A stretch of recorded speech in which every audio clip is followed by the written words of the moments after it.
Hello, Padma. Welcome to the Women Waken podcast. Hello, Whitney. It's such an honor to be here. So happy to be with you. So wonderful to have you, Padma. Very excited to explore your work and your focus. It's very unique. I was really excited. You reached out to me, I think a few months ago, maybe last year. I think you had heard the podcast and Yes. had heard an episode and were interested and intrigued by it. And you reached out and you shared that you have a focus on ancient Indian goddesses. And I was very excited because you also focus on dance. And I'm a dancer. Yes. I've been a dancer all my life. Dance is a huge part of my life. And so combining the two, I just love that idea. And I'm very familiar with a lot of the Indian goddesses and the idea of, ancient Indian tradition, but I've never really gotten into it or had a guest that was very focused on that. So this is very cool. Whitney, so wonderful to be here. Thank you again.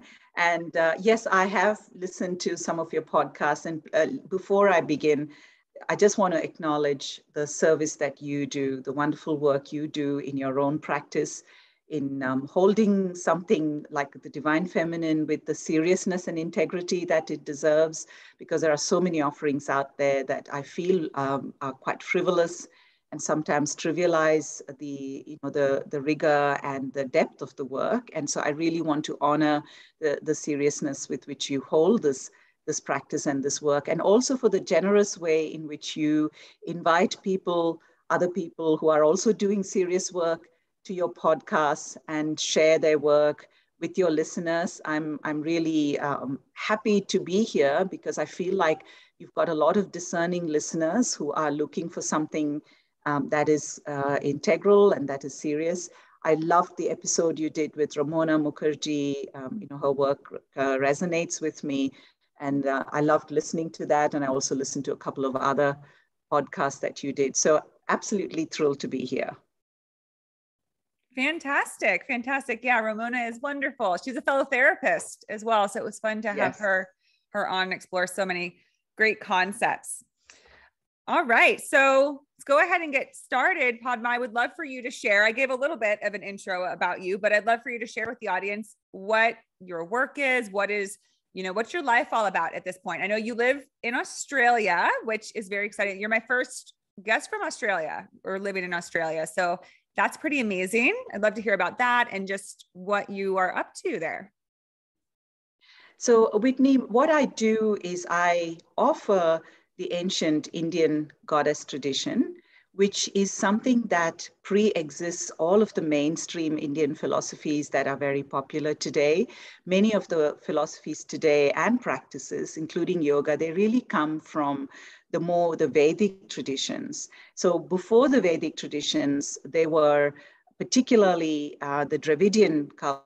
They had their own very embodied, goddess-centered traditions, and dance was very, very central to that tradition. In fact, the idea of or the practice of Shiva, the dancing body, comes from these traditions. So the central role that dance had as a spiritual inquiry, as the way of manifesting the divine, was very important in these traditions. And because they were embodied, because they were women-led, because of the goddess focus, it was women who were custodians and who led these practices. But precisely because of that, there was this whole movement away from the body towards the mind. And this was something that was quite universal. It happened, as you know, in traditions all over the world. There was this movement from the embodied consciousness towards the mental consciousness.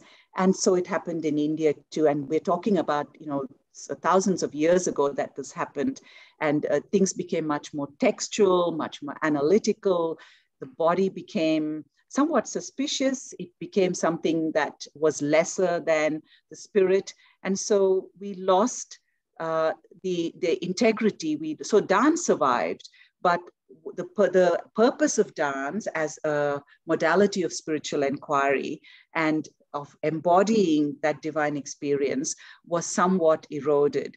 And so for me, a big question in my life has been about how to offer this dance with that traditional role of dance. And that came because of lots of accidents in my life. It's not what I set out to do. I had no idea at all about this role of dance. It just so happened that many things happened. You know, the kind of teacher that I had, the particular trajectory I followed, where I found constantly that, you know, I sometimes think that I've lived many lifetimes in one life. And I found that in each time, it was the dance that played a really big role in transformation. And I began to bring my attention more and more to what's happening in this embodied practice and how I can offer this to other women, because it was so powerful in my own life. And I found that it was happening in my teaching practice. I've lived and worked all over the world, Australia, the Netherlands, and back in India. And so part of what I do now is to offer this practice to women. I accompany them in order to embody their spiritual body. I mean, what is the spiritual body? What is the spiritual self that is actually material? So it's not something conceptual, it's not something imaginative. It's actually, how does it manifest in your feeling, in your sensations, in your body? And how does it then transform your life? So this is what I support women to do in my work right now.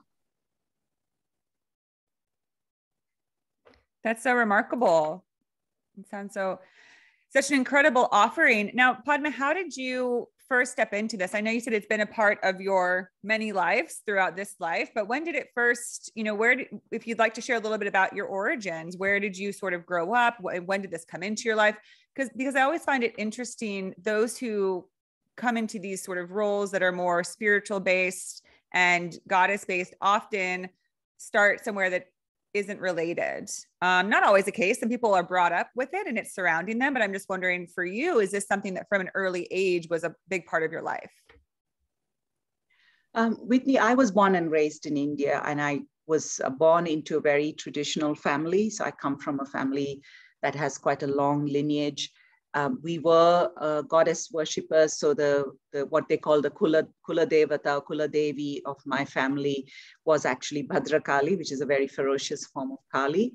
And we had a family temple, which I remember visiting when I was a young girl. And it was incredible to walk on the stone steps of the temple and to really feel like I was stepping in the footsteps of my ancestresses.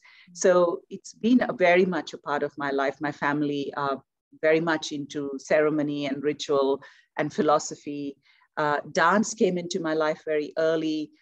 My mother, in fact, had this deep yearning to dance, but because dance wasn't considered respectable, she wasn't allowed to dance. So I feel like the depth of that yearning somehow was in my DNA. And when she took me to dance, it wasn't even a choice. I was very young, and dance just happened, and it just kept happening. And I happened to go to a teacher that my teacher's name is Guru Vempati Chinnasatyam, and he is he was a legendary teacher. He came from a family, again, a lineage. He was the 10th generation dancer of temple priests who were dedicated to this particular temple, and they have been so for centuries. And in his body, the dance was something that was very ancient. It had a very ancient connection. And I think it's because I was very young and I didn't have any filter. So when I met him, I would have been about 9 or 10 years old. I'd been learning dance before then.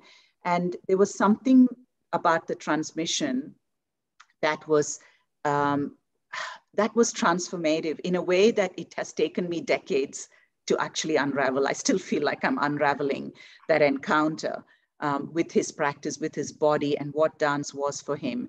And one of the things that he said to me was, you don't serve the dance doesn't serve you, but you serve the dance.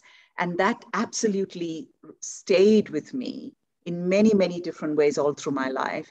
And what it has meant is that dance is the divine. It's not about the divine. It's not a representation of the divine, but the divine is actually a sensation, and it is an embodied sensation. It's not a story, and it's not outside of you. It is something within you that unravels when you are able to move into this embodied practice.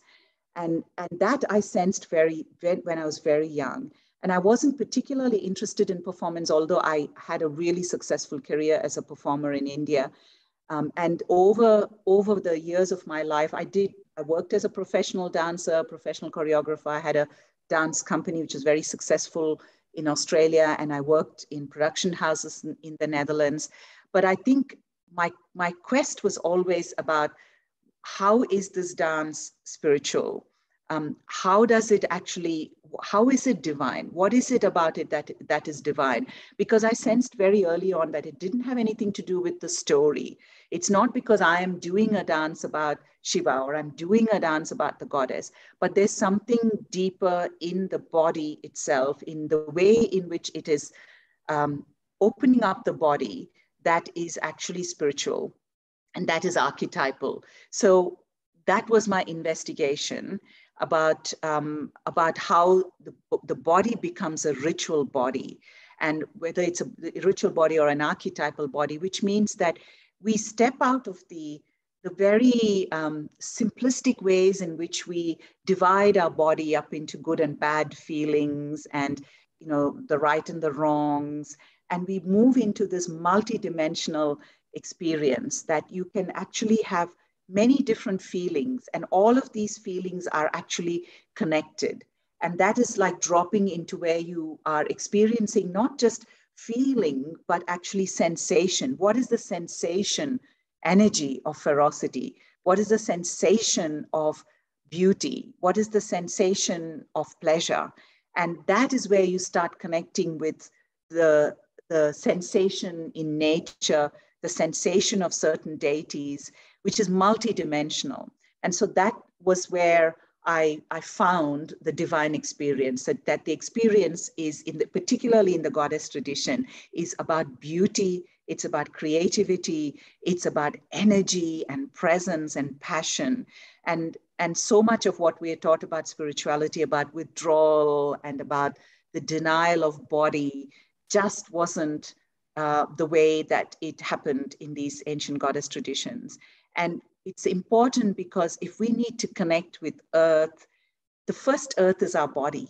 Our body is made of soil, and that connection to earth doesn't happen if we don't connect to the body in that really multidimensional way of sensation and presence and passion.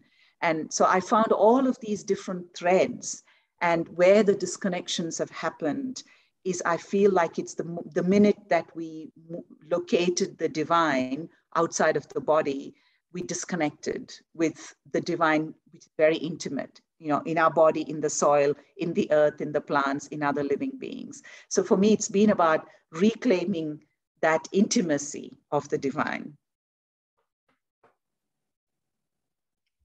And how did you reclaim that? How did you personally, again, it sounds like you started dancing at a young age, but was there a certain time in your life where it became, did you ever feel disconnected from your body, or did you always feel very connected and sense that source within you? Or was there a journey that you had where you had to have a greater connection with yourself? Because were you ever seeking source outside, or did you ever have that in your life? And because I know that it is something that a lot of us go through, is seeking through the external, right? Believing that we don't have within us what we need, even though we do always. Mm-hmm. So when I was, because it came into my life so early, I think in my early years, I had instinctually that sense of the embodied divine. Absolutely, I did. Mm-hmm. So when I was dancing, I still remember the moments where there is this complete experience of communion, which happened. It's not that I'd realized what was going on. It was just the natural way of being. And because dance was such a big part of my life, I was traveling, I was dancing. Dance was just everything in my life from a very young age, and it seemed like the natural way of living. And I think the self-awareness about that began when I moved out of India, and that happened because I was in an arranged marriage, which I really didn't want. And that was a kind of an exile suddenly from India and from the dancing itself. And I moved to Australia, and then began this whole outward movement, because I found myself in a place where it was not familiar. The culture wasn't familiar. My dance was became something exotic and something other. I was othered. And I, all of this that had been so natural became something that I had to become conscious about. And I think in the West, there's a sense where all of this is professionalized. Dance becomes a profession, it becomes work. And I found myself just, I was only 21 when that happened. So I found myself really moving into that world where this is a profession. I'm working in dance. There is a kind of self-consciousness about offering it and making work and, putting up productions. And I think the magic still endured for a while. And there was a moment where I was running this very successful dance company and I felt completely empty. Everything was going successfully. The company was growing, it was getting funded. We had an international profile. And I remember feeling totally empty. And I actually stopped. So I resigned from the company. I just didn't know what it was about. But I resigned and I started this much more of an investigation into the form itself. So I studied other dance forms. I did other modalities like Laban movement analysis. I did contemporary dance. I studied Bhutto. But my quest was, what is it? What is it in my own practice? And I thought that if I have other practices, it helps me to reflect on my own practice, my own embodied practice. That was the investigation. What was I missing? And that's when it was during my work in the Netherlands where, again, all through my life, it was this gift. People just came in. I wasn't really looking. People would come into my life. And so in the Netherlands, I had the honor of working with two people who really made a difference. One was Peggy Hackney, who is one of the greatest gurus, I think, an inspired teacher of Laban movement analysis.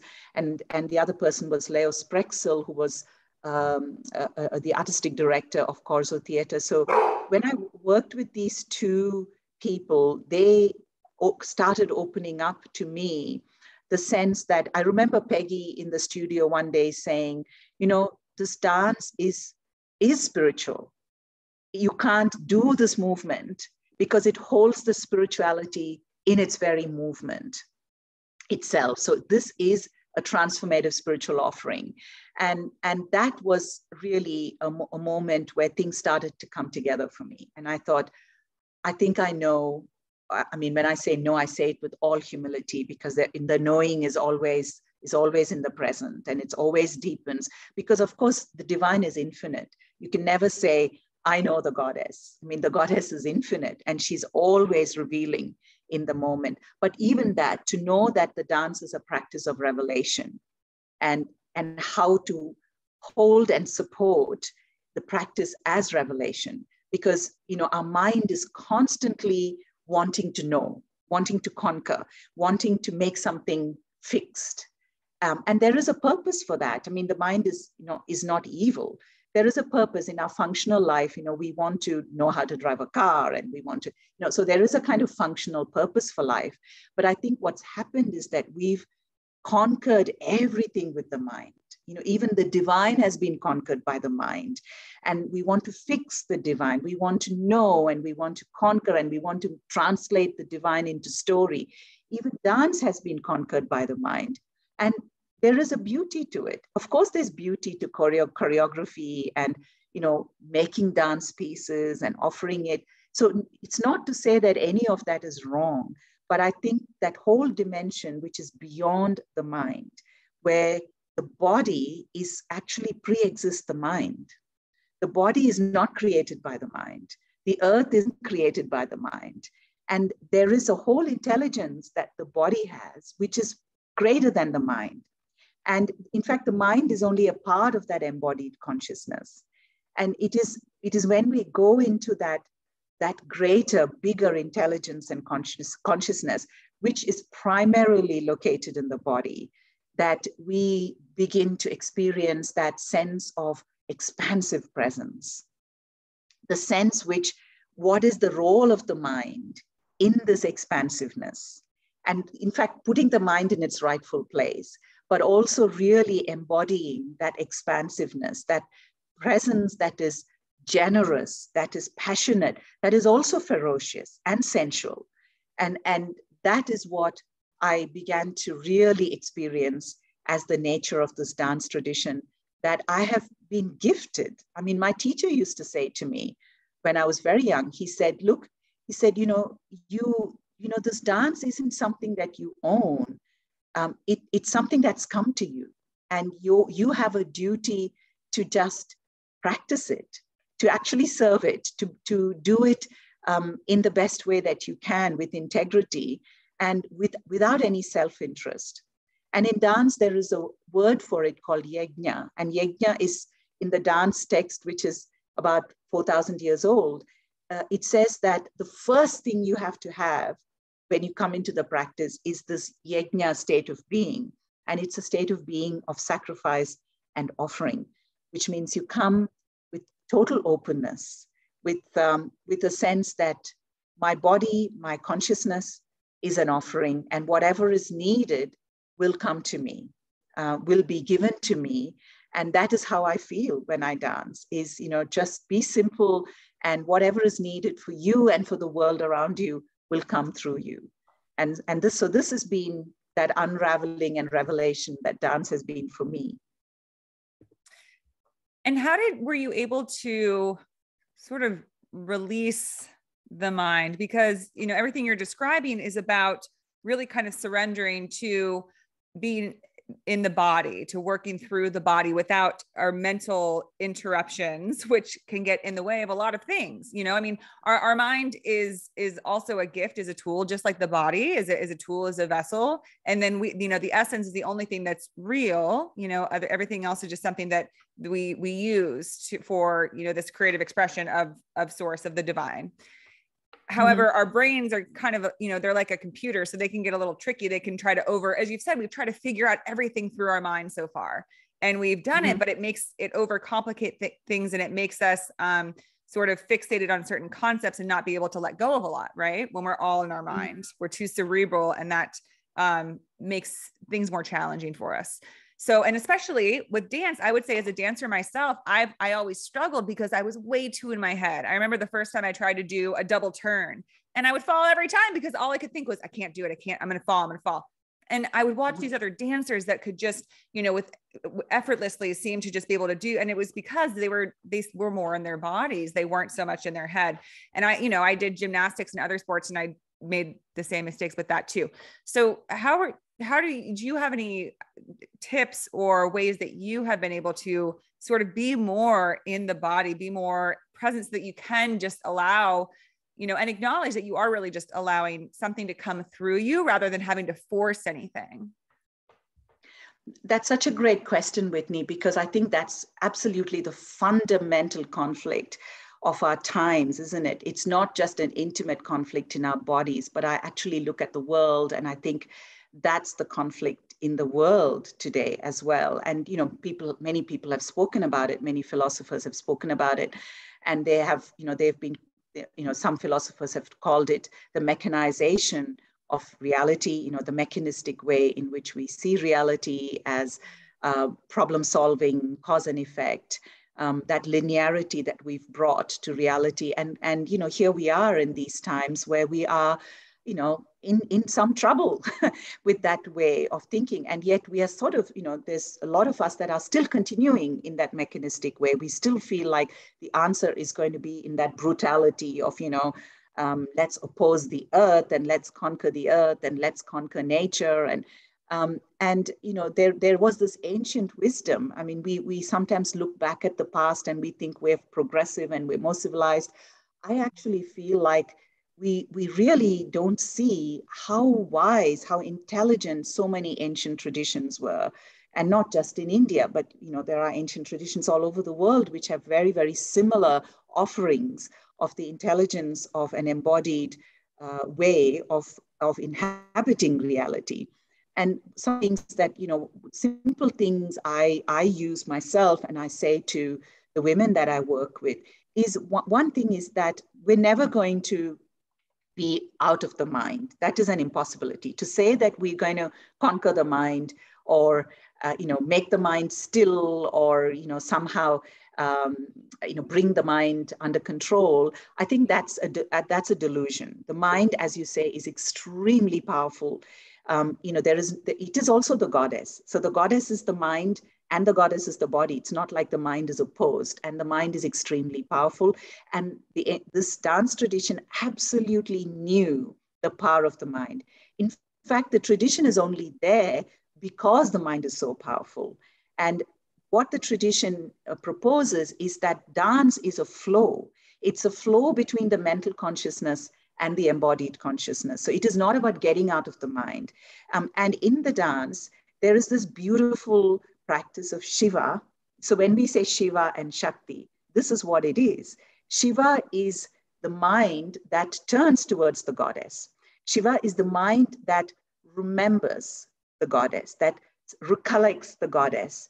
And in that turning is the dance. So when we talk about Shiva's dance, it's the Shiva body itself. It's a beautiful, beautiful practice.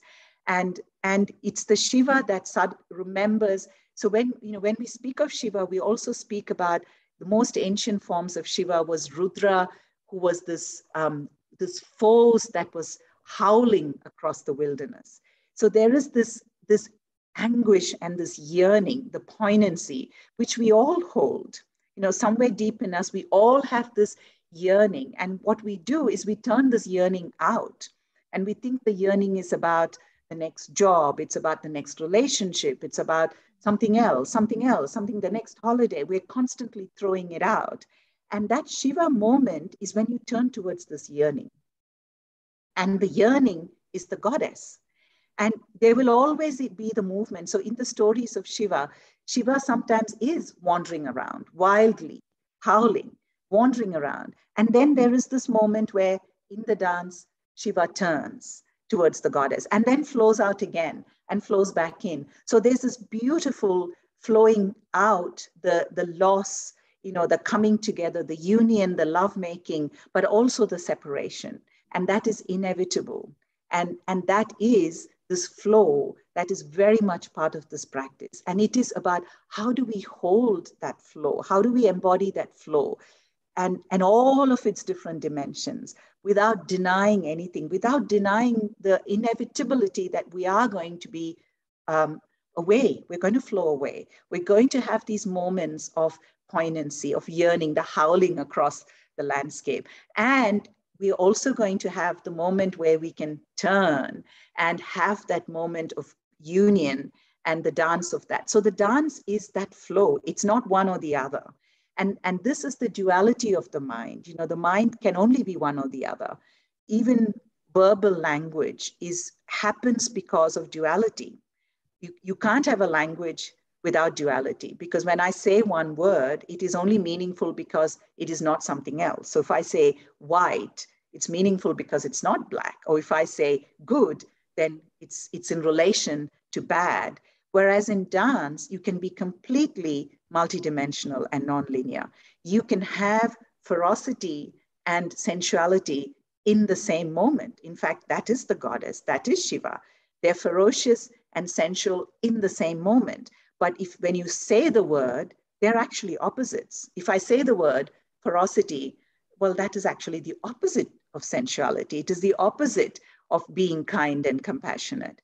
But in the body, you can actually sense how these flow. It's multidimensional flow. And this is the freedom we get from the stranglehold of the mind.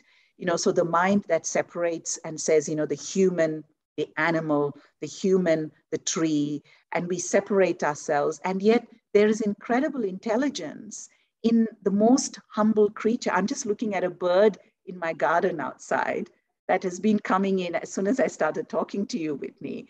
And, she's having a bath in the bird bath. Oh, and it's sweet. Yeah, it's this communion. It's this incredible communion you have, the intelligence of nature. And let me share another story with you. 2 days ago, it was nighttime, and I just felt I have to go and look outside, in my garden. And then I look up and it was literally like I was called, and there was this the Orion constellation right above me. And I'm practicing Shiva at the moment. And Shiva is Orion. You know, in Shiva, in India, there's the connection between, in fact, Orion is the dancing Shiva in India. And so it was this incredible, like, you got to come out now. And it was like this call. And this is the communion we get when we can dissolve this separation. It's not so remote. And this is how people lived. It was intimate. The heavens were intimate. The stars were in the body. The body was the star. The animals, we see the bird in us and us in the bird. And that incredible communion is what was, you're never lonely. You're never alone. And so this is the gift of this practice. And so what I say to women is, leave mastery. Don't worry about mastery and competence, controlling something. So the dance itself is like a vessel. And you hold the dance like a vessel. So it's not about, I need to be perfect at this. I need to master this. There is a way of learning dance where if you want to be a performer, if you want to be on the stage, that's a different thing. But this dance here is about coming into the form and learning how to hold the form without mastery, without thinking, I need to be competent, I need to practice this and get better at it, because it's about meeting it every time you come to it, encountering it just as you are. And maybe today it's going to be totally messy. Yesterday would have been better, but it doesn't matter, because if you can just let those judgments go, every time there is a revelation, every time, because the goddess is alive and infinite. And she is not something that only happened yesterday, but she is happening all the time. So the important thing is to let go of competence and mastery. I think the philosopher Stephen Jenkinson speaks about our addiction to competence, the competency addiction. Yes, it's useful for certain things, but I don't think spirituality is about mastery or competence. In fact, it's absolutely not about that. It's about letting go of those mental paradigms. Yeah, absolutely. Well, because when I think of mastery, that to me brings me more to an ego place where it's, well, I need to be the master of something. I need to have total and complete understanding and knowledge and competence in this thing. And to your point, yes, it's great to have skills and knowledge and wisdom around things. Yet there are some things that it's not possible to master, because if you take a step back, and that's the nature of life, the experience of life is it's infinite. So you're ever evolving. There's no mastering it, because as soon as you get to one level, more opens up, right? It's always opening up to more. There's always more to learn. The universe and source and goddess is always, if you're infinite, you're always growing. You're never finished. So how could you ever master that? So you could say you can master this step or this part, but to think, I think to your point, the idea of addiction is when I have to do this, or to me, that's what addiction is. It's conditional, right? I need to do this for this, but everything you're talking about is doing for the sake of doing. You dance because you want to dance. Your body is calling to be moved, to be expressed, right? For the energy to come through, for the goddess to come through.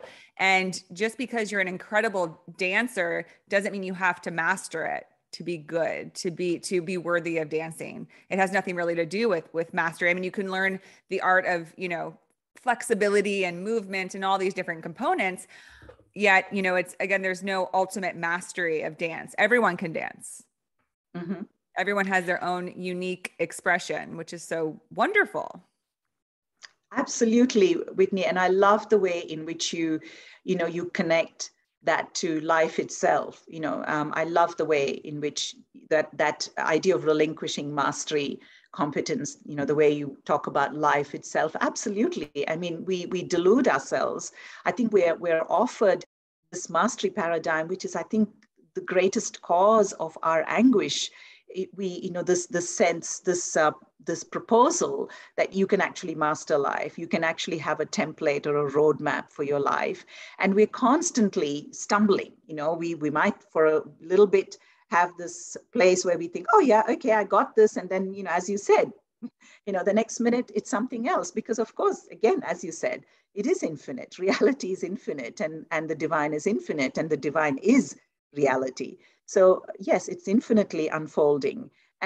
But the other thing I want to say, the other side of it, which is important too, is that it's not that it's naive. When you say there is no mastery and there is no competency, it doesn't mean it's just like anything goes either, because I think there's been that other side of it, particularly in the way in which many of these traditions have been appropriated or past the colonization times. I think what's happened is they've been taken out of their contexts and their lineages and their cultures, and there's been a sense of frivolity or naivety. It's like anything goes, because this is not a we can say it's not an intellectual tradition. The intellect doesn't matter. There's no mastery, so anybody can do it and anything goes. And I think there is an intelligence. We think the intelligence is only about mastery and competence, but there is a completely different kind of intelligence, which is an embodied intelligence, and it is something. It has got, it's a way in which this is revealed, a way in which this is shared and transmitted. And that's what this practice is. I mean, this practice is such a sophisticated, I'm using the word technology, not because I like the word, but because it is something like a really deep, sophisticated intelligence about what is embodied intelligence, what is that embodied consciousness.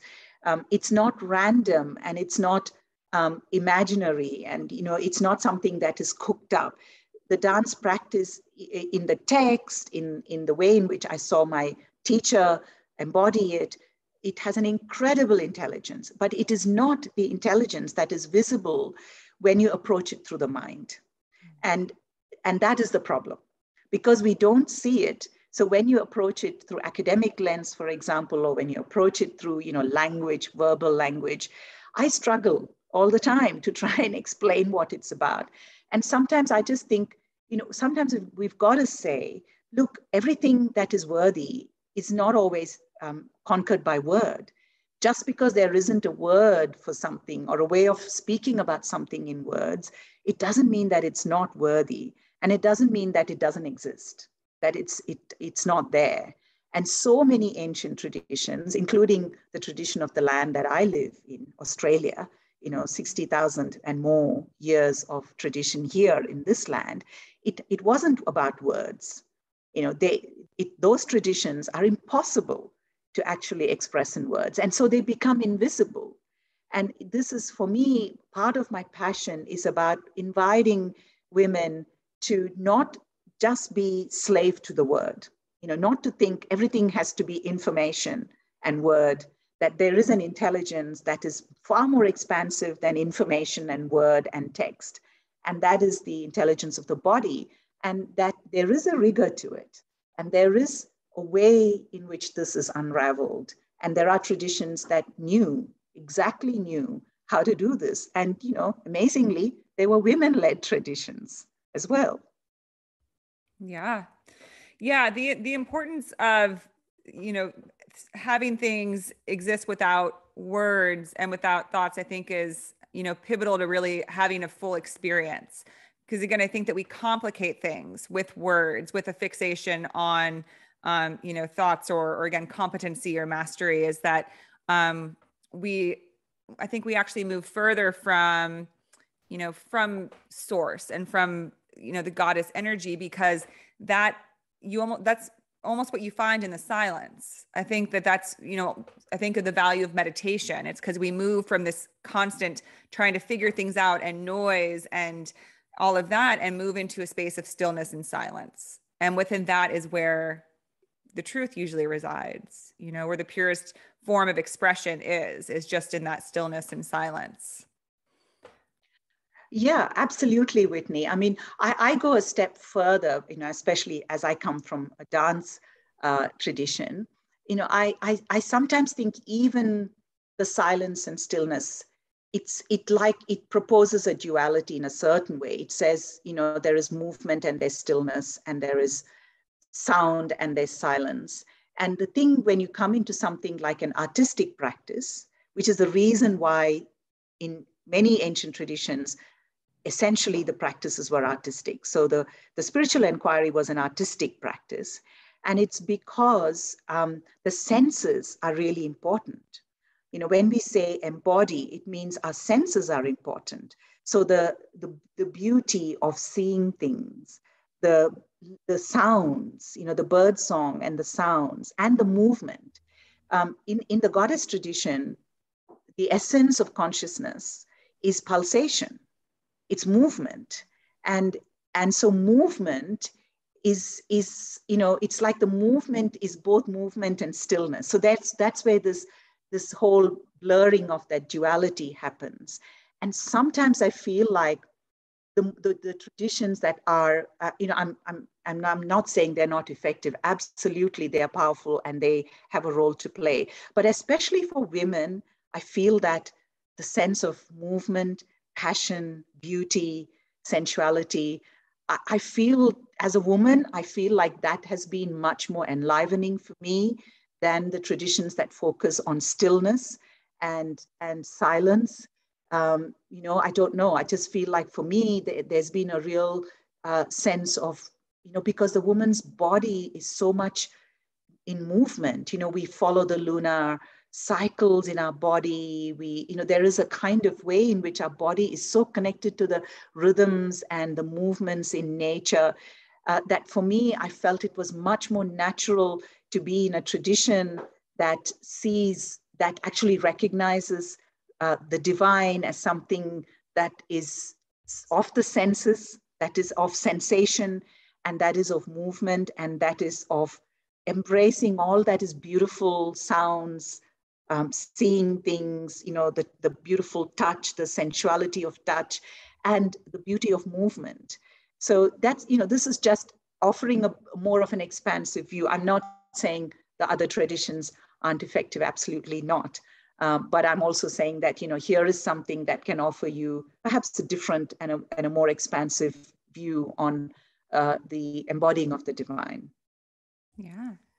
Yeah. And when you speak of the embodying of the divine, you know, you said earlier, you were kind of talking about how, you know, when you saw the bird in your backyard and you saw Orion and you think of Shiva, we do often, I think that one of the greatest challenges that we also face, in addition to, you know, the obsession with competency or mastery or achievement, all these externals, is also the greatest disservice is that we believe that which is of source or of, you know, ancient tradition or, you know, significance is either a long time ago or disconnected from us. It's something outside. It's something that we're not connected with.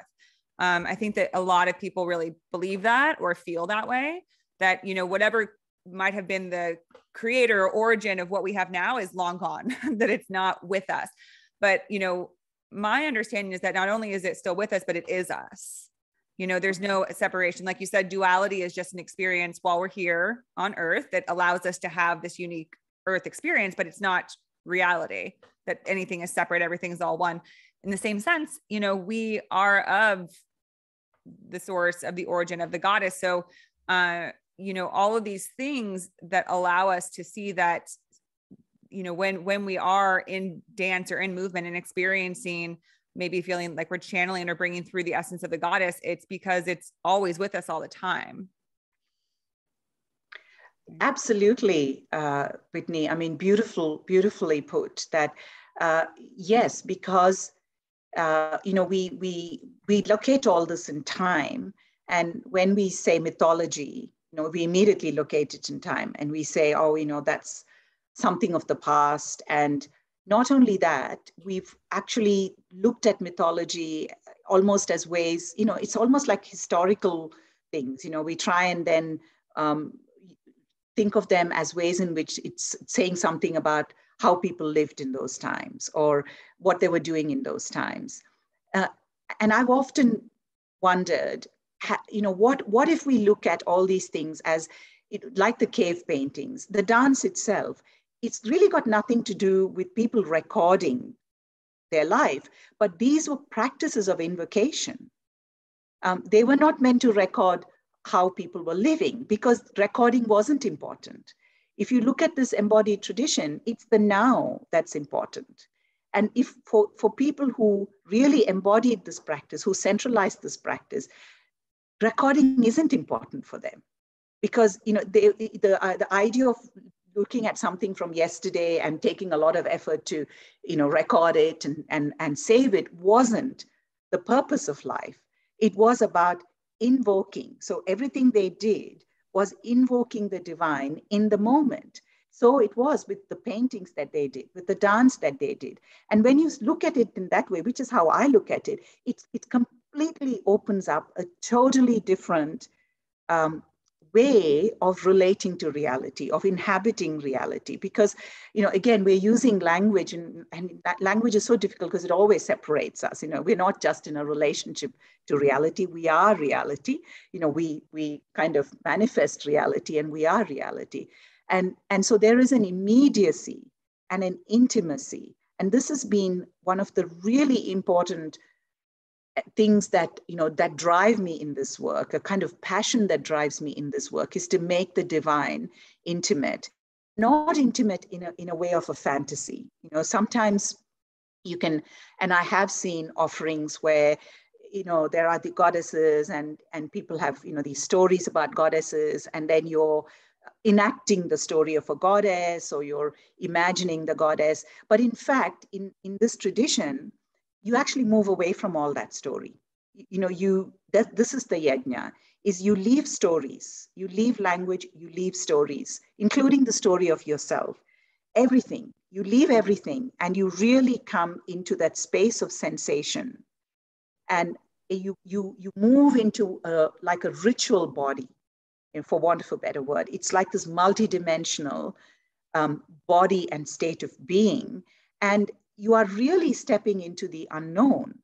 And in many ways, the unknowable, because you can't always try and translate it into words. In fact, many of the women I practice with, they tell me, I don't know how to speak about this to my friends. It's very difficult for me to explain to my friends what is being revealed to me in this practice.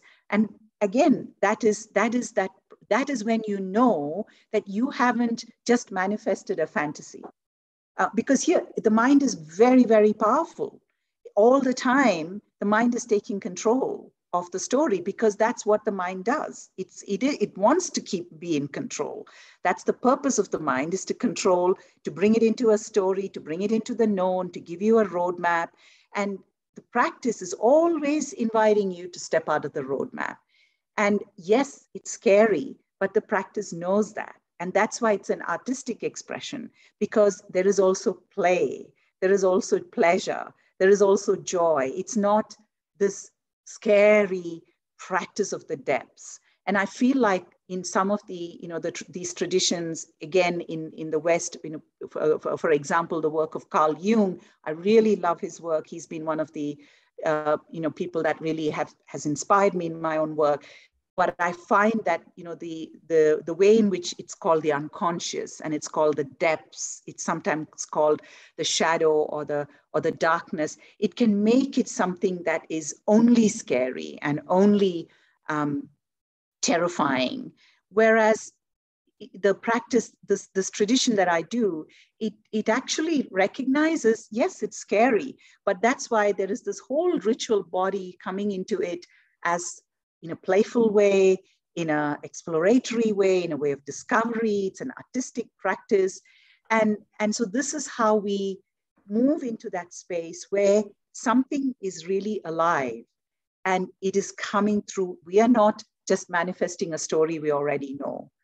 The goddess stories are just to get us to the doorway, because we need the mind to come along. But beyond the doorway, it's really this open, infinite, the space of infinite possibilities. And that is the true, how can it be a revelation if you already know what's going to be revealed? If you already know the goddess, and then you're just coming to kind of manifest the goddess, that's not a revelation. So a revelation, and the revelation is so intimate. Let me give you an example, because the revelation when I work with women always happens with guidance. So there's this woman I was working with who was invoking the goddess Dhumavathi. And as part of the practice, what came to me intuitively was this practice of Makara, which is quite an intense practice. It's about parting and death. And I was a bit, I thought, oh, should I be really doing this practice? The symbol of the Makara is the crocodile.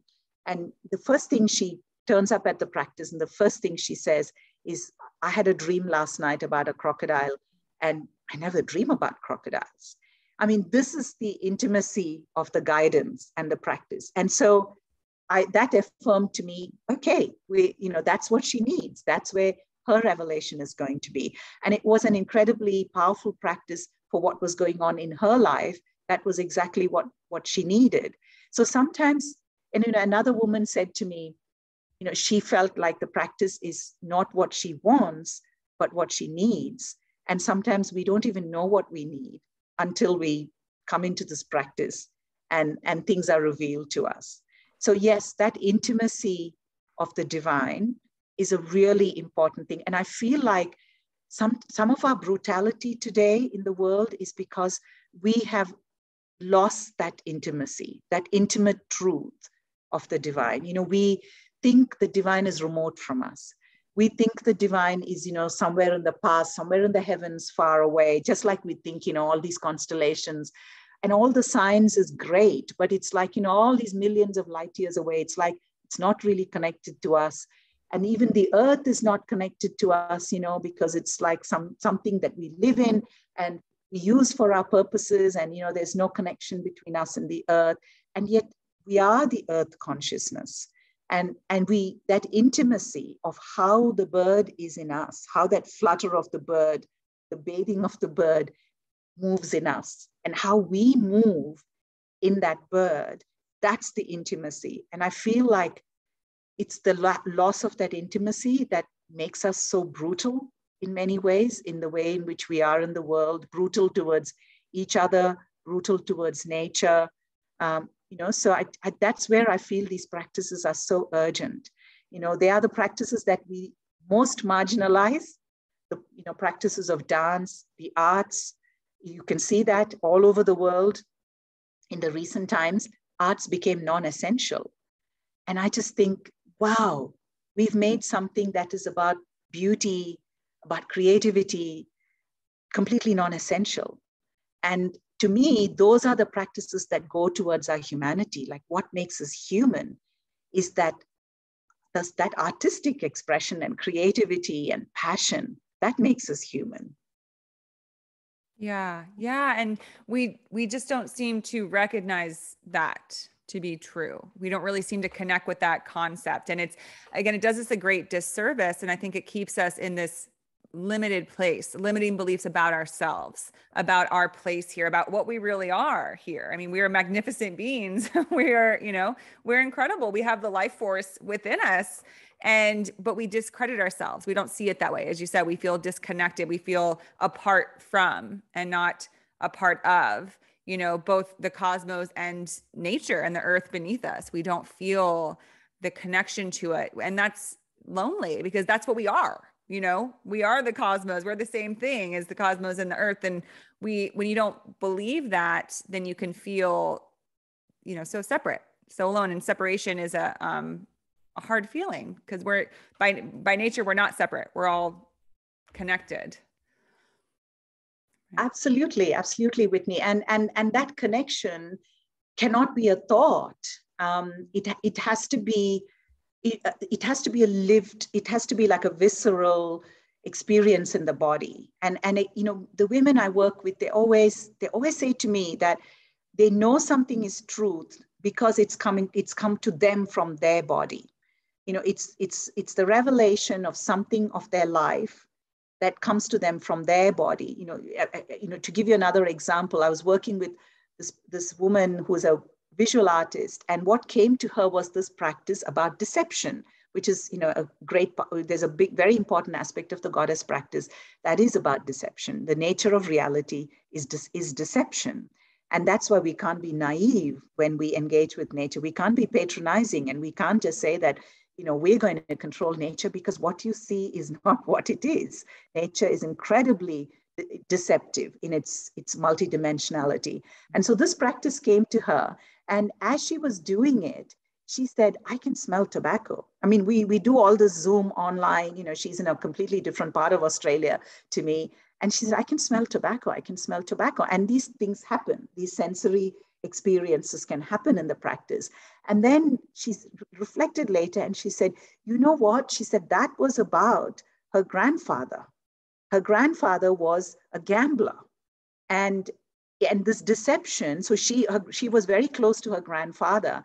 And she had this whole thing around this, you know, the idea of gambling and deception and all of that in her own life. You know, she had this whole, this complexity about this whole domain of deception in her own life. And she realized in that moment that it was connected to her story with her grandfather, because this tobacco is what her grandfather used to smoke all the time.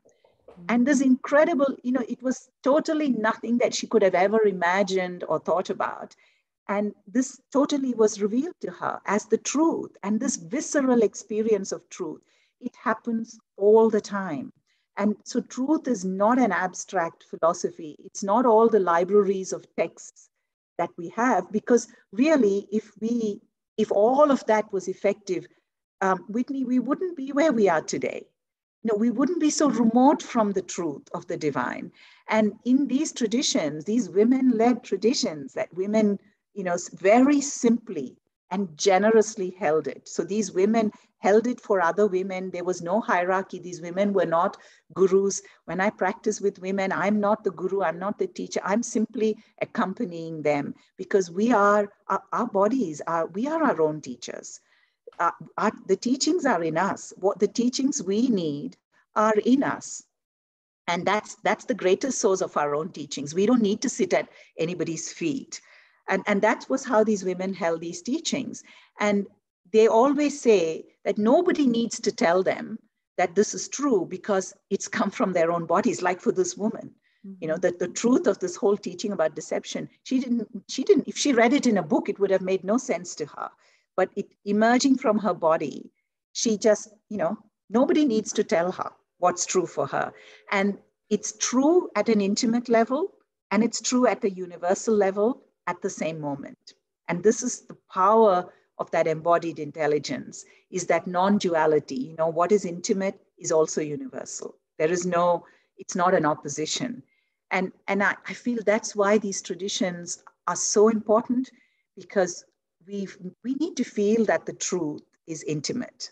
It's not somebody telling us what is true, or some text in, you know, somebody in ancient times saying, you know, here's all the truth. And then, you know, we are just, you know, it's all there as this text. And it has to come from our body, and it has to be true to what is our life experience. You know, what is it that's going on in our life around us?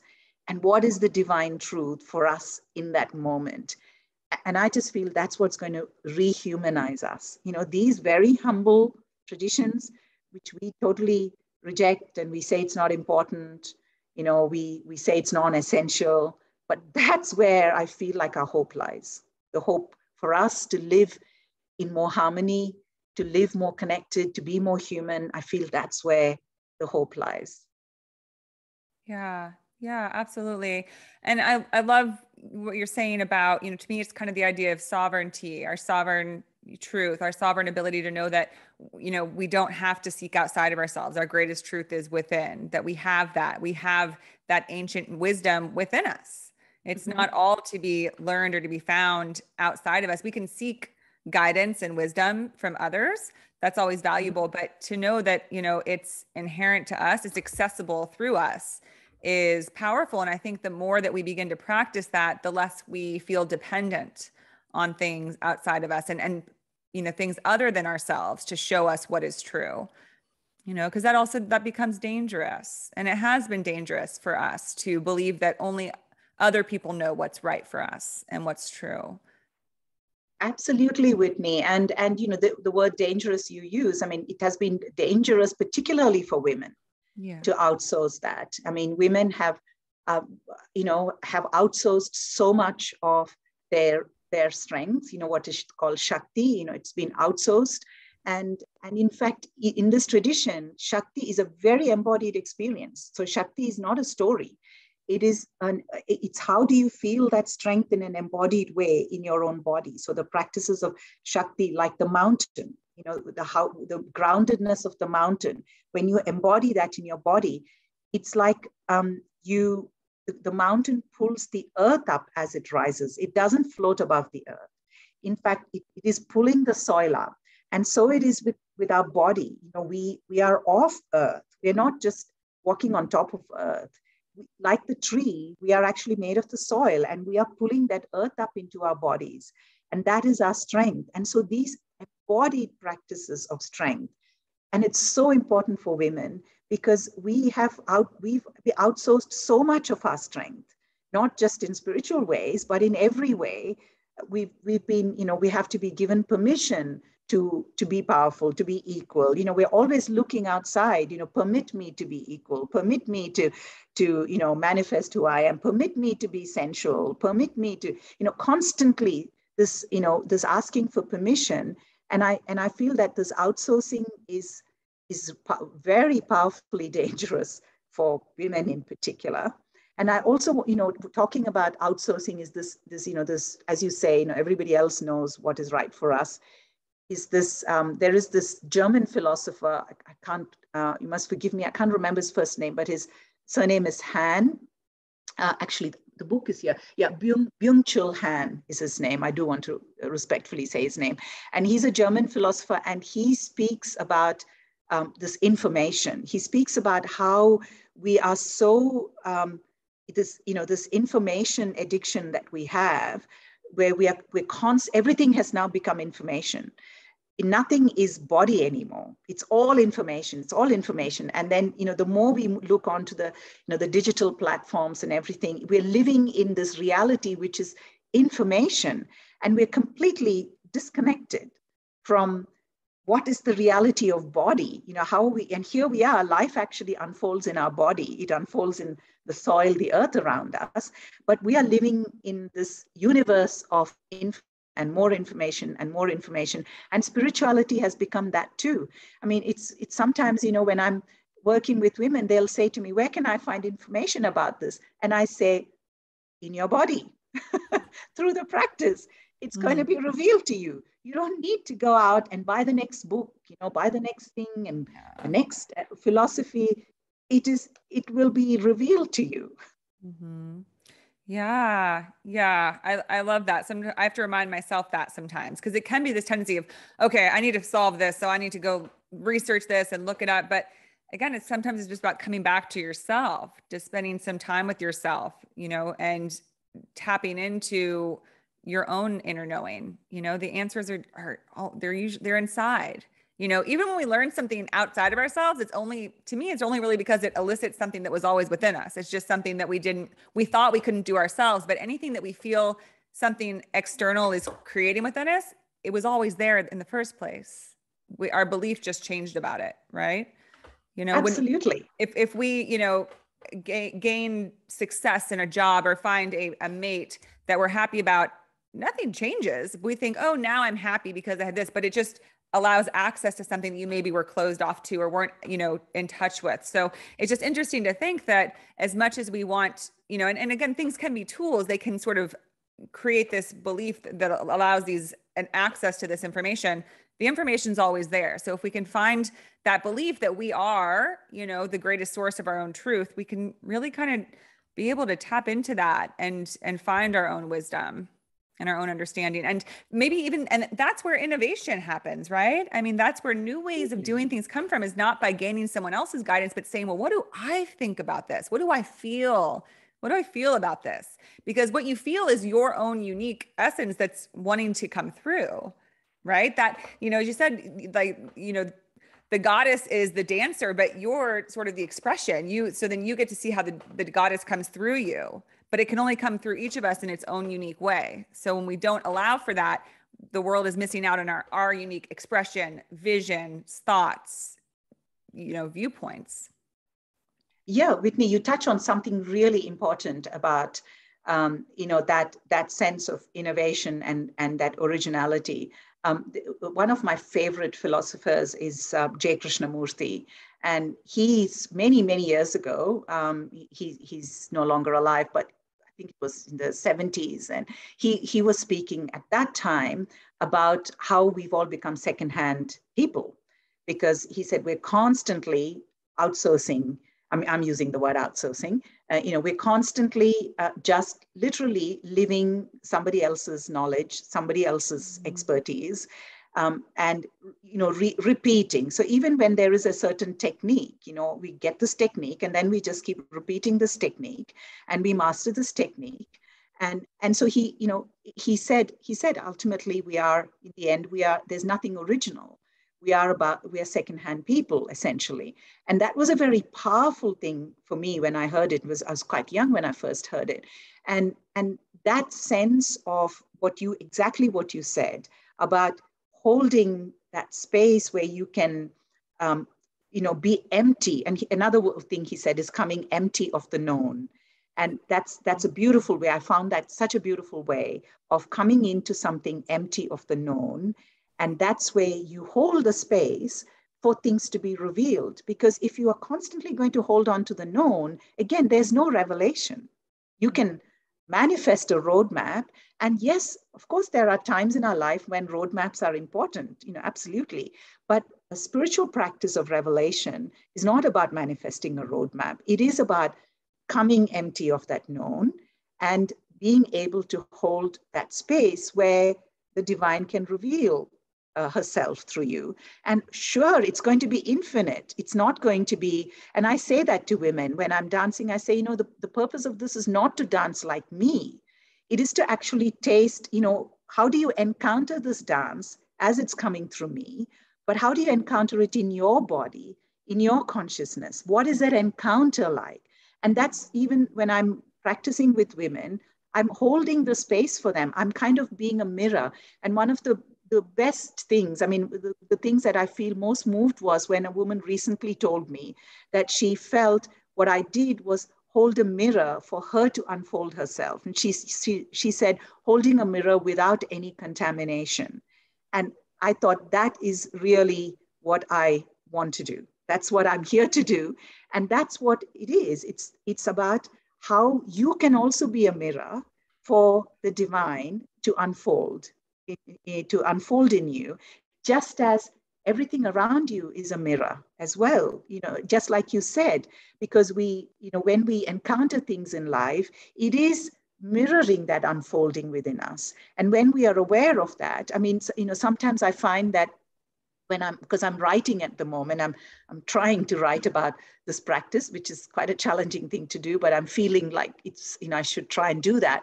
And I find that I'm led because it's going from the inner to the outer rather than the usual ways of research, which is, looking at a whole body of work and synthesizing it, which is fine. There's a purpose for that kind of research. But in this, I've really had to let that go. And it's taken me a while to understand that's not the way it's going to work here. And I have to be guided from within. So there will be something which will say, okay, go and look in that source. And I'll go there and there'll be something that will help me kind of put words to what I'm saying or something that kind of underpins it. So it's totally nonlinear. It's very chaotic. There's no way I can set a roadmap. And I've had to I'm still learning in my writing process, to go with that. In the dancing, I'm well able to do that. But in the writing, I'm trying to apply that same way of being open, being open in our life to non-linearity and to just, that's what allows for infinite possibilities, as you said. We're not all going to be clones of each other because the goddess is infinite. How can it be that there's only one way of being her and, every one of us is going to be like that? Yeah. Yeah. And I think that's, again, another sort of travesty of our time is that if you kind of look at it, we all just kind of want to be like everybody else. We're very stuck on, imitating others and saying, oh my gosh, look at what they have. I want what they have, rather than saying, ooh, what can I be? Because just as you described that ultimate compliment, which is watching you maybe think of what I can be, rather than, okay, I want to be just like you and dance just like you and look just like you, rather thinking, wow, well, if you can have that, what can I have? So like your own unique expression. And I don't think we do that very often because we don't know. It feels challenging to tap into, and a lot of us just don't think we have it. We definitely suffer with an epidemic of insecurity and low self-worth and self-esteem as people. And, I think that people don't think that they have anything special. So they just try to imitate because they think, well, what can my specialty be? What can I do with what I have? But the reality is that so much, right? I mean, everybody has such a unique and magnificent gift and presence here. Absolutely, Whitney. I mean, the epidemic of low self-worth. That's a powerful way of perceiving it, isn't it? And, it's that sense also that we have about what is community. And, we think community is about signing up to everybody believing in the same things.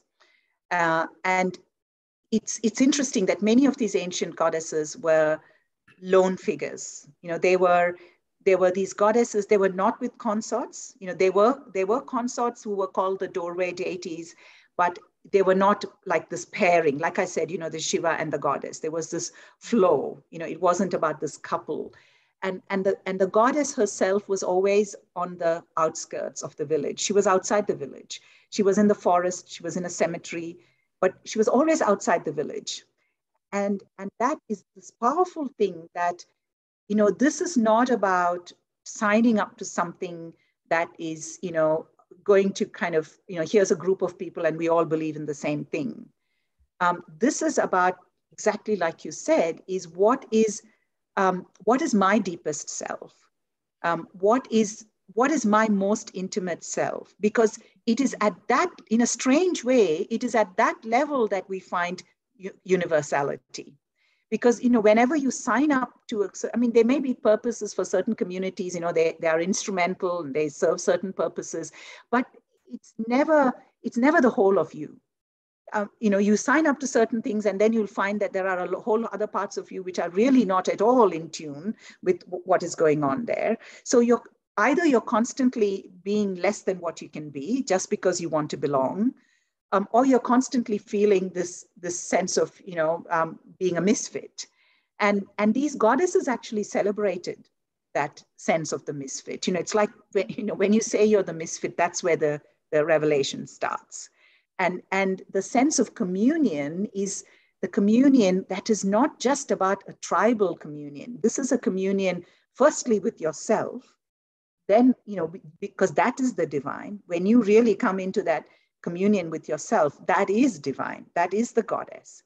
And then you're connected to everything else. And I don't mean this in a fantasy way. It's actually, like I said, that, that connection with the Orion, with the bird, it's a visceral thing.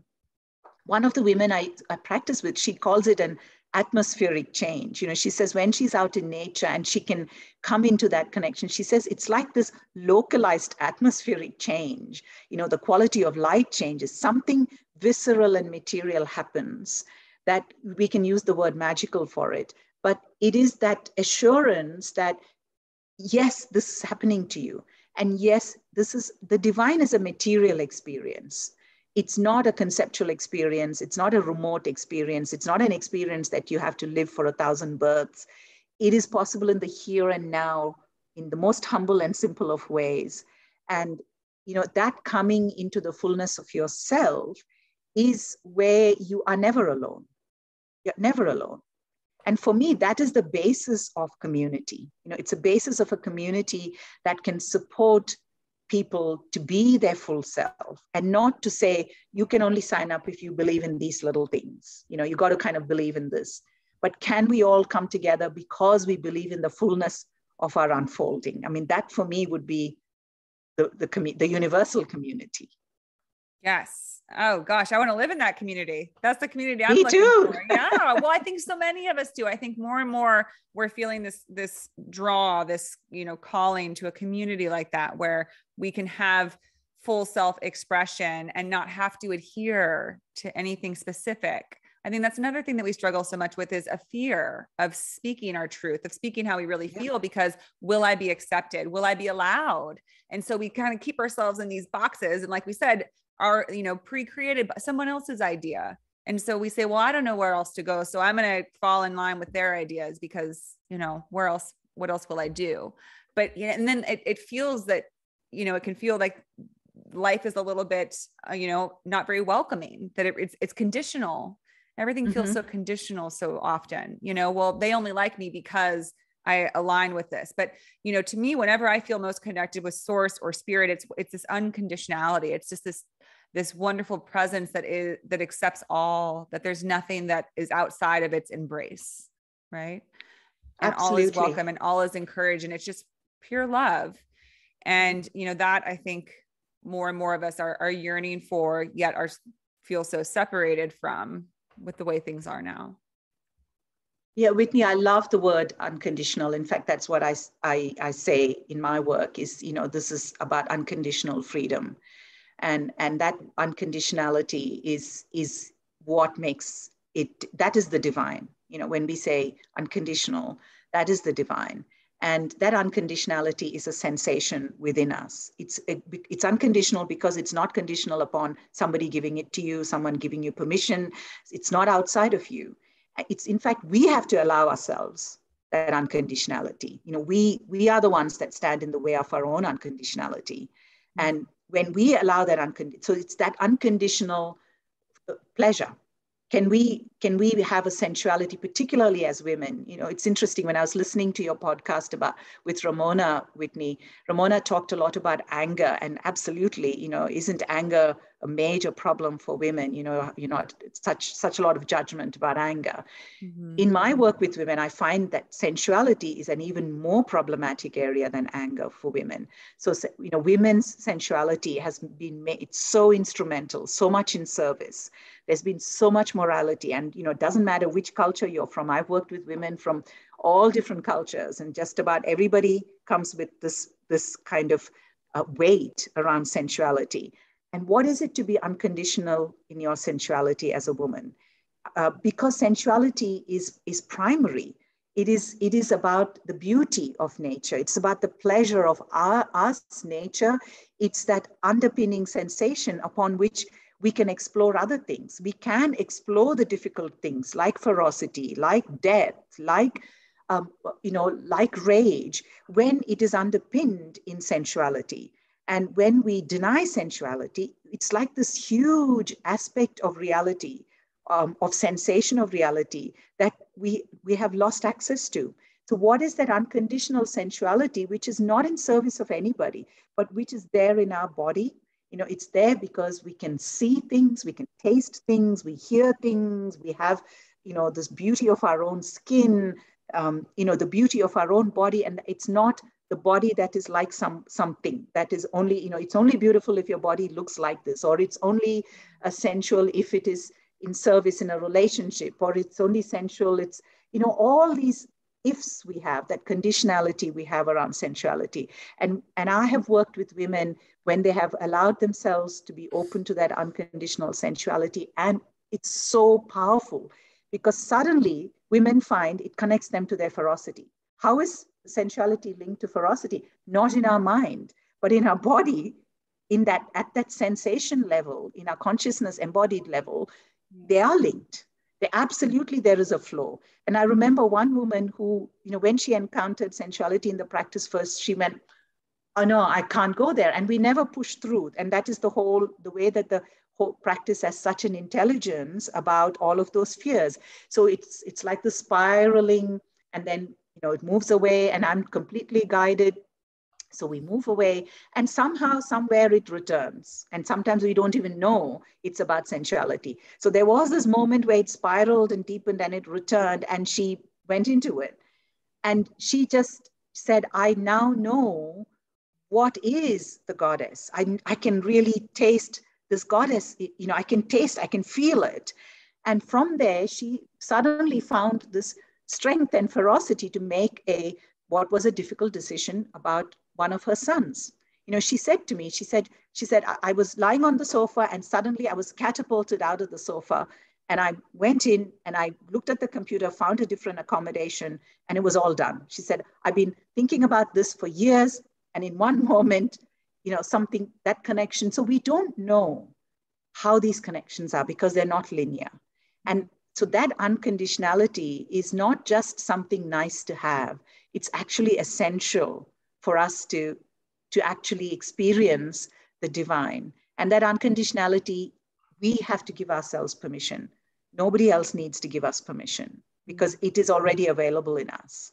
Yeah, I think that's the greatest challenge, is to give ourselves permission, but also that unconditional acceptance and love, that we're our own greatest barrier towards that. Not anyone else. It's us. We're the ones that need to do that first for ourselves.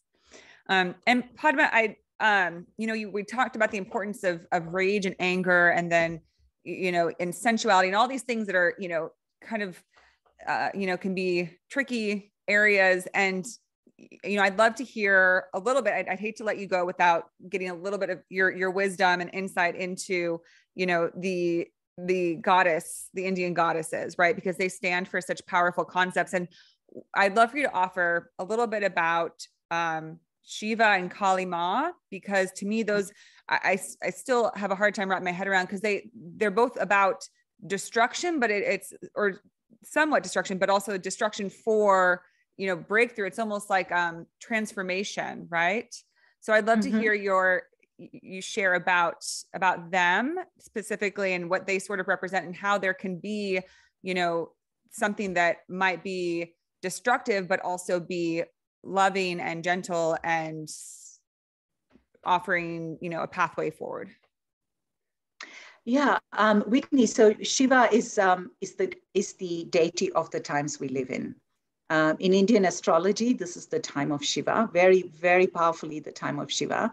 And as it always happens, Shiva has emerged as the deity that I'm doing in my group courses, and also in a couple of my individual programs with women. It happens that Shiva is being invoked, and that's always how it works. When a deity comes forth as the focus deity, or when people suddenly start coming to me with, I want to practice this deity, it usually is connected with the energies of the times. I mean, that's what I'm saying. It's such a material connection that happens, the way we are connected to the larger energies in the macrocosm. So in this time of Shiva, it is the time of churning. And there is a story in Indian mythology which really goes to the energy of the times, and which goes to Shiva as well. So in ancients, the gods and the not so gods, they call them demons, but I don't like to call them demons because they're just in the spectrum. They're more likely humans, really.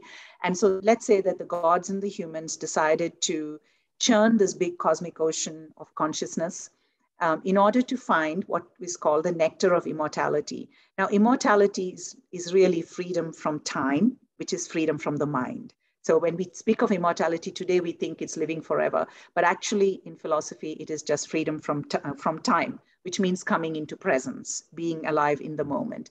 So they were going to churn this ocean. So they got this big mountain as the churning stick in the middle of the ocean. And they had a serpent, which represents non-linearity, because the serpents live underground and on the earth. And they tied the serpent to the mountain had a waist around the mountain, and they started churning. So the gods and the demons started, or the humans started churning this great ocean. And out of the ocean, this huge churning turbulence, lots of things emerged. There were goddesses that emerged, like Lakshmi, who represents work, family, organized society, the world of the reality that we live in, that the more mind-constructed reality. There was Alakshmi, that represents disease, unease. There was Kubera, who is about money, influence, and power. And there was Kamadhenu, which is the wish-fulfilling cow, the cow that gives you whatever you wish for. And there were people that would run away. Some people would run after Lakshmi, others would run after Alakshmi. So, but those who persisted kept churning. Those who were really focused on getting going to this immortality, this freedom from time and the mind. And this is kind of the times that we are in now. There is this huge churning going on. And there's all of these things that are coming out. And there are people that will go, behind Lakshmi. There'll be people who go behind Kubera, money, power, influence, and think that's going to be the answer. There's Alakshmi with the disease and unease, but they're all coming out of this very same ocean of consciousness. And that divinity, which is that coming into that eternal presence, is also in that same ocean. And it won't come out. We have to kind of be with this churning, with the discomfort, with everything. And we have to make sure that we keep our eyes on the prize, because otherwise we'll think Lakshmi is the answer, because she's a goddess. And even disease, Alakshmi, is a goddess. So we'll get distracted and we'll run behind one thing, or we'll run behind something else, or we'll run behind Kubera. But it's just, what is it that we seek? And if it is, we seek that coming into presence, that being able, like you say, that unconditional presence, that being alive, vital, present, bringing our energy and vitality, that's what we need to live in reality. We don't need a story, we need our energy, and we need that presence. And the other day in class, one of the women asked me, what do you do about apathy? Because when times are so turbulent, you get apathetic because you feel powerless. That's why this is about focus on energy, focus on the fact that you want that Shakti. What you need most is not an answer or some running behind something, but you just want to have that energy and presence. And so this is the time, the dance of Shiva is this churning. And the dance of Shiva, the churning and the presence, that churning that remembers that presence, and that is Kali, that unknown, unknowable presence. And Kali is scary for us because she's dark and she's not knowable. And so we get scared of her.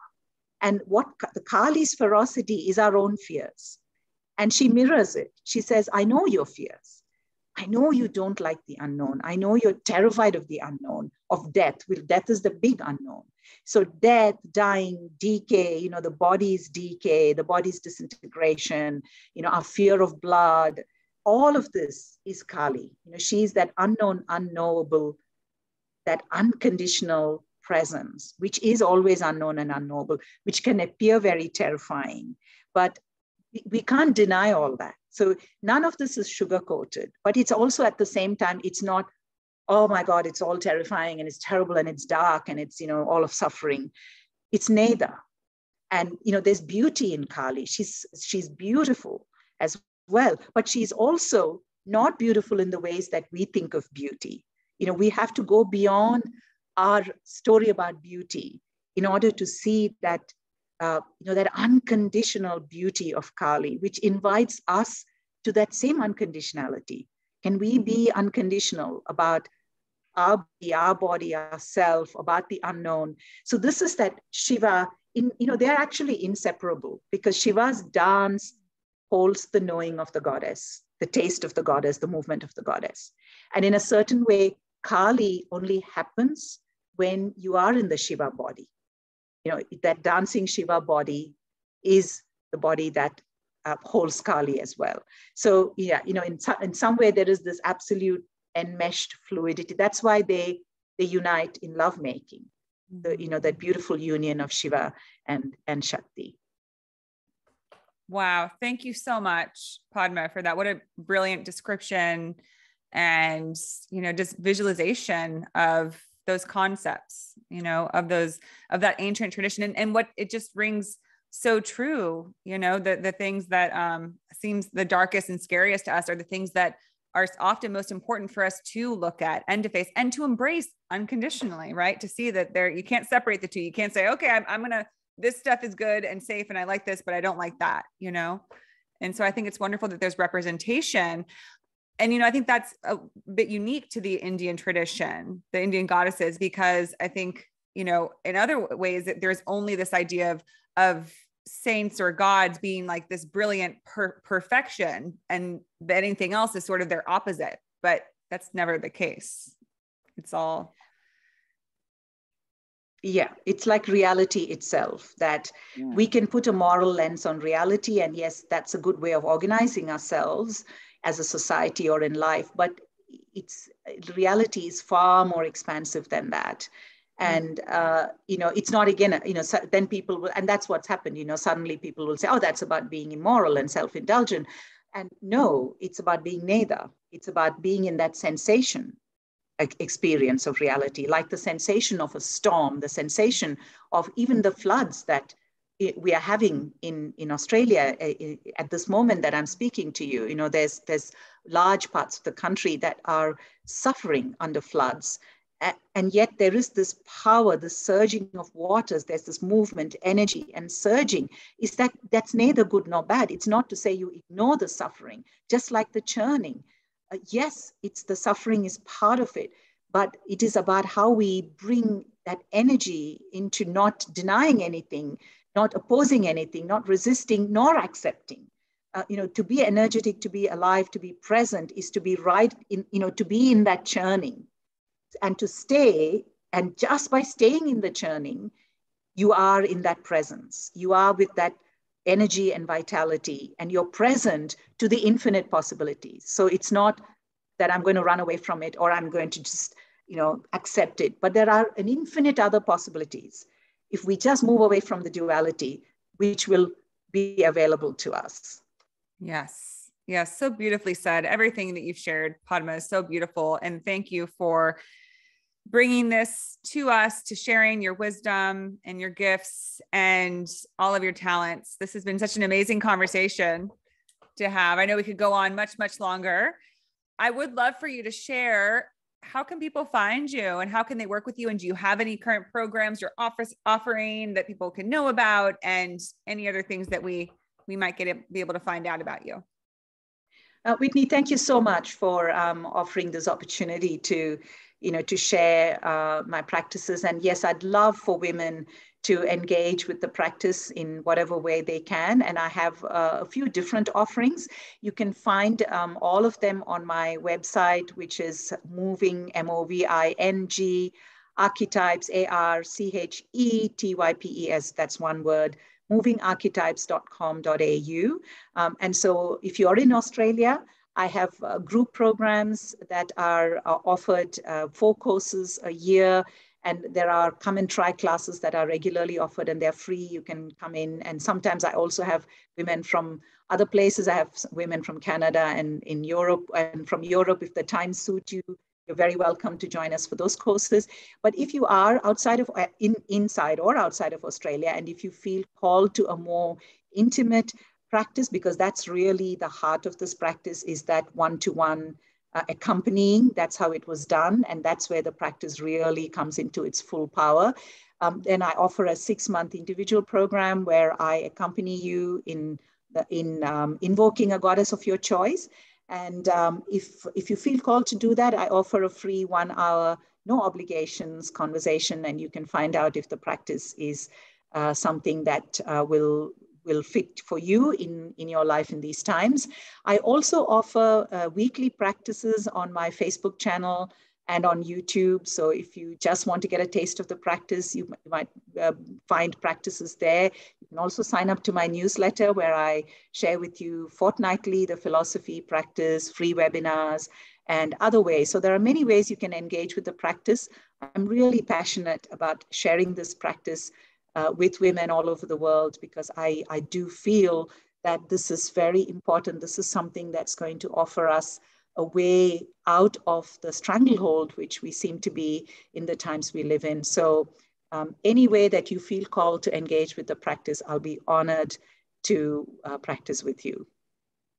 So many fantastic offerings. Thank you so much, Padma. And I was wondering if maybe we could finish with, if you had like a little simple practice, that a little take home for the audience that could kind of incorporate some of the stuff that we've chatted about today.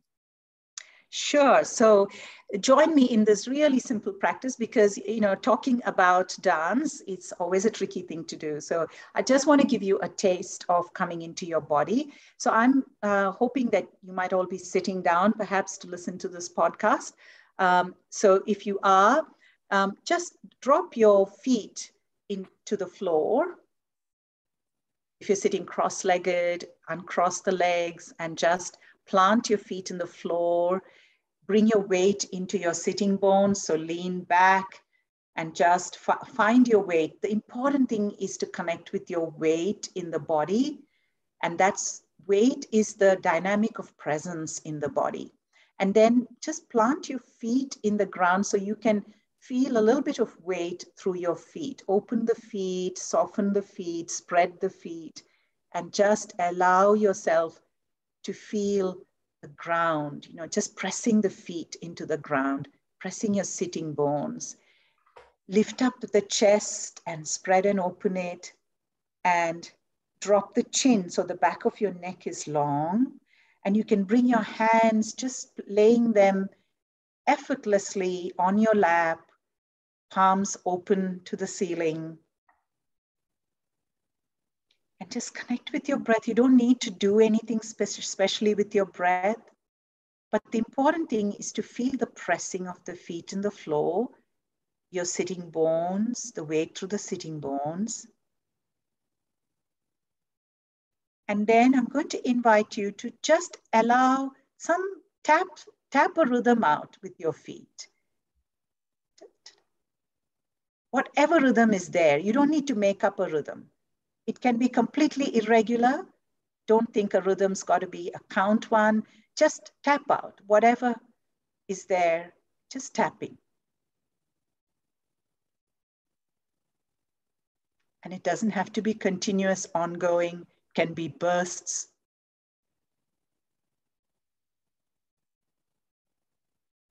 And now I'm going to invite you to give some sound to the tapping. If you had to put some rhythm sounds to the tapping. So this is actually a practice from the Natya Shastra, that 4,000-year-old dance text.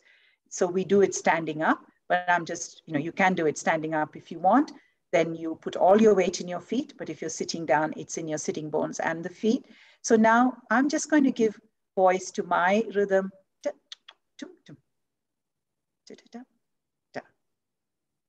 Follow the feet. So the thing is, when you start giving voice, suddenly your mind will start leading.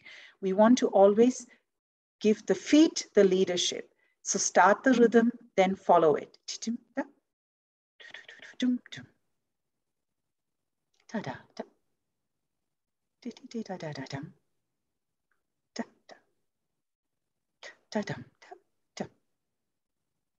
Keep breathing.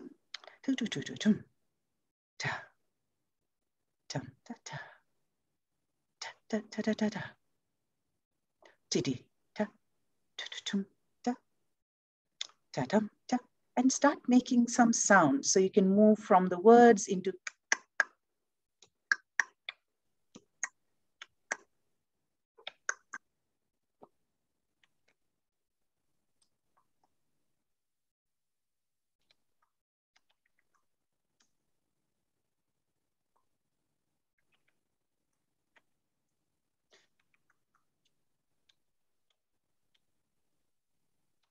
remember, it's good every now and then to just check that you are indeed leading with the feet and suddenly the sound hasn't taken over.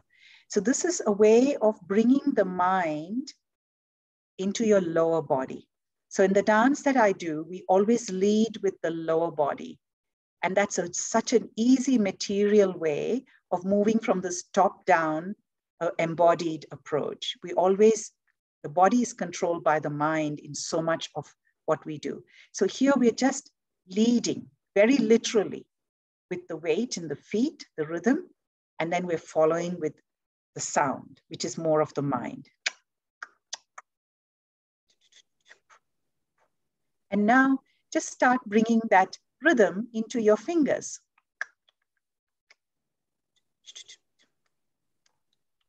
And the upper body.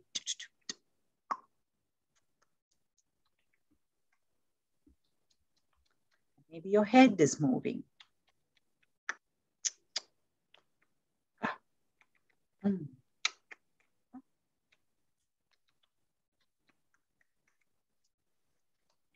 breathe. Always leading with the feet.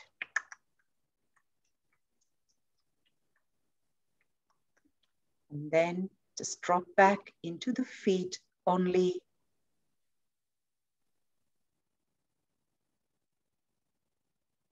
Feel that weight and just gently bringing that to a close, but really press the feet into the floor. Deep breath. You can gently come out. So this is a really simple thing you can do when you're finding that you're really busy in your head and sometimes you're so full in the head and you feel almost paralyzed in the body, especially when we're working on computers and things for long periods of time. Really simple way of dropping into that connection, into that leading with that lower body and getting out of that head-dominated body, because our body can feel very suffocated by this constant, constraint by the mind. So I hope that this gives you a little bit of a taste of what it's like to allow the body to lead consciousness. So lovely. Thank you so much, Padma, for sharing that with us. Thank you for being on the show. Thank you for your work and all that you do, your beautiful message. And our thoughts go out to everyone in Australia right now with the intense situations, the floodings. I'm glad that you're safe and well. I hope you continue to stay that way. We'll be thinking of you. Thank you, Whitney. Thank you so much again for the honor of sharing this with you. Like I said, I love what you do in the world. I love the integrity and the seriousness that you bring. I just love the way in which you engage with the divine feminine, and you offer really important work.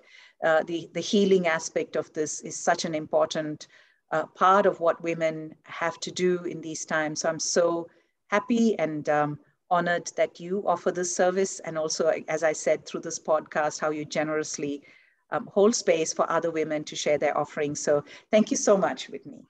Thank you. Thank you. This is so lovely. Take care, Padma. Bye-bye.